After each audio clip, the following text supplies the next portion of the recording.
बहुत समय पहले की बात है। 7 भाइयों की एक बहन थी। बहन सातों भाइयों में सबसे छोटी थी, इसलिए सातों भाई अपनी छोटी बहन से बहुत प्यार करते थे। बचपन में ही इनके माता-पिता का देहांत हो गया था। सातों भाइयों में सबसे अधिक प्रेम बहन से छोटा भाई करता था। सातों भाई खेती किया करते थे, जिससे उनके परिवार का गुजर बसर होता था। बहन पूरे घर का काम करती, भोजन बनाती और अपने भाइयों को बड़े प्रेम से भोजन कराती थी। बहन अपने भाइयों की आज्ञाकारी थी। एक दिन उसके बड़े भाई ने उससे जंगल में उगने वाले साग बनाने को कहा। बहन जल्दी जल्दी जंगल में जाकर वह साग काट ले आई और जल्दी जल्दी रात के भोजन के लिए तैयारी करने लगी। और साग काटते समय उसकी उंगली कट गई। उसने सोचा कि अगर मैं इसको पोंछूंगी तो भाइयों को पता चल जाएगा, इसलिए उसने खून को साग में मिला दिया और जल्दी से भोजन तैयार कर लिया। और भाइयों के आने के बाद भोजन को बड़े प्रेम से परोस दिया।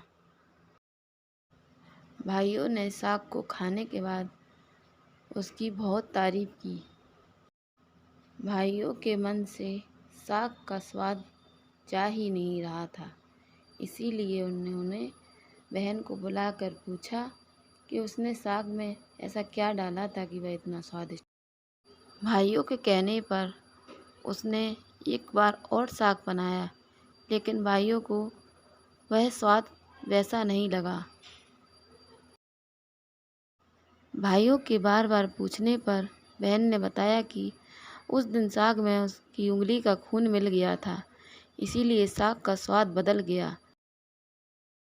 रात में सभी भाई आपस में बात कर रहे थे कि बहन की खून की कुछ बूंदें इतनी स्वादिष्ट हैं, तो बहन का मांस कितना स्वादिष्ट होगा। सभी भाइयों ने विचार किया कि बहन को क्यों ना जंगल ले जाकर उसको मारकर उसका मांस खाया। बहन छुपकर अपने भाइयों की बातें सुन रही थी। उसको बुरा तो लगा, लेकिन वह अपने भाइयों के साथ चली गई। जंगल में पहुंचने के बाद सबसे पहले बड़े भाई ने अपनी बहन पर तीर चलाया। उसका निशाना चूक गया तो बहन बोली, भैया मुझे मारना ही है तो मेरी छाती पे तीर चलाओ।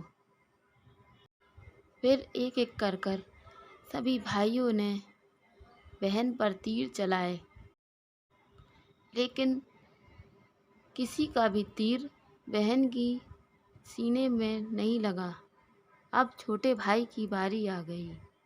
बहन को मालूम था, अगर मेरा भाई मेरे ऊपर तीर नहीं चलाएगा तो मेरे भाई को भी मार देंगे। तो बहन बोली, भैया मुझे मारना है तो मेरे सीने पर तीर चलाओ। और सबसे छोटे भाई का तीर उसके सीने पर लग गया और बहन के प्राण निकल गए। फिर बड़े भाई ने छोटे भाई से लकड़ियाँ लाने को कहा, जिससे वह बहन के मांस को पका सके। भाइयों के डर से छोटा भाई लकड़ी लेने के लिए चला गया। छोटा भाई अंदर से बहुत ज़्यादा ही दुखी था, लेकिन भाइयों के डर की वजह से उसे ये सब करना पड़ रहा था।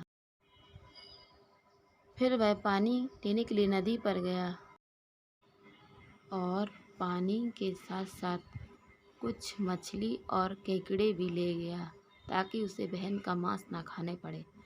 जब सभी भाई बहन का मांस खा रहे थे जब सब लोग बहन का मांस खा रहे थे तो उसने मछली और भात खाया। बहन अपना मांस खाते हुए भाइयों को देख रही थी। फिर वह सोचती है, चलो वो अपने भाइयों के किसी काम आ सके। भाइयों के जाने के बाद छोटे भाई ने अपनी बहन के बचे हुए मांस को जमीन में गाड़ दिया। उसी जगह बांस का एक पेड़ उग आया। एक दिन बांस के पेड़ के नीचे एक साधु आए। उन्होंने बांस को काटकर एक केनरा बनाया और उसे जगह जगह ले जाकर भिक्षा मांगने लगे। गांव वाले केनरा की मधुर धुन सुनकर खुश हो जाते थे। फिर वह साधु लड़की के बड़े भाई के घर पहुँचे। साधु ने ज़्यादा पैसे की लालच में ज़ोर ज़ोर से केनरा बजाना चालू कर दिया, लेकिन इस बार केनरा की सुरीली आवाज़ बेसुरी हो गई और केनरे में से आवाज़ आई, ना बाज रे केनरा, ये तो है मेरे दुश्मन का। उसने साधु को फटकार कर भगा दिया। पास गया तो केनरे में से बेसुरी आवाज़ निकलने लगी और केनरे में से आवाज़ आई, ना बाज रे केनरा, ना बाज रे केनरा, ये तो है मेरे दुश्मन का घर। ऐसे ही साधु छोटे भाई के पास पहुंचा।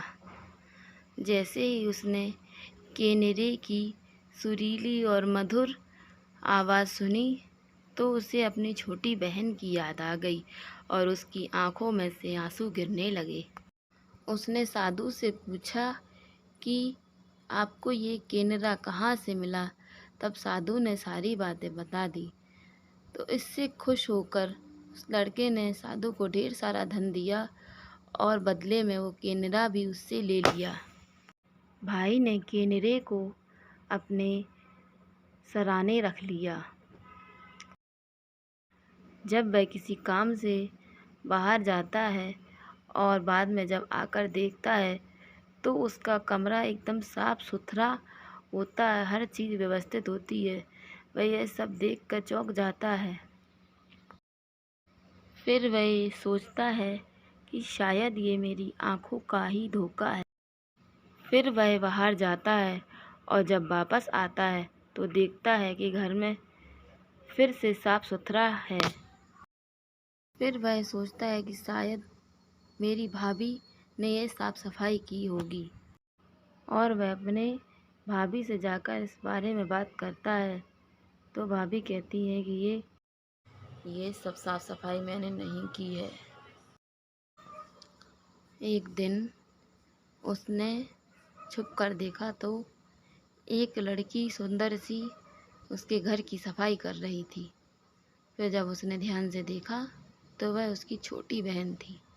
वह उसे देखकर खुश हो गया और उसने केनरे को उठाकर तोड़ दिया और बहन हमेशा हमेशा के लिए केनरे से आज़ाद हो गई और दोनों खुशी खुशी रहने लगे।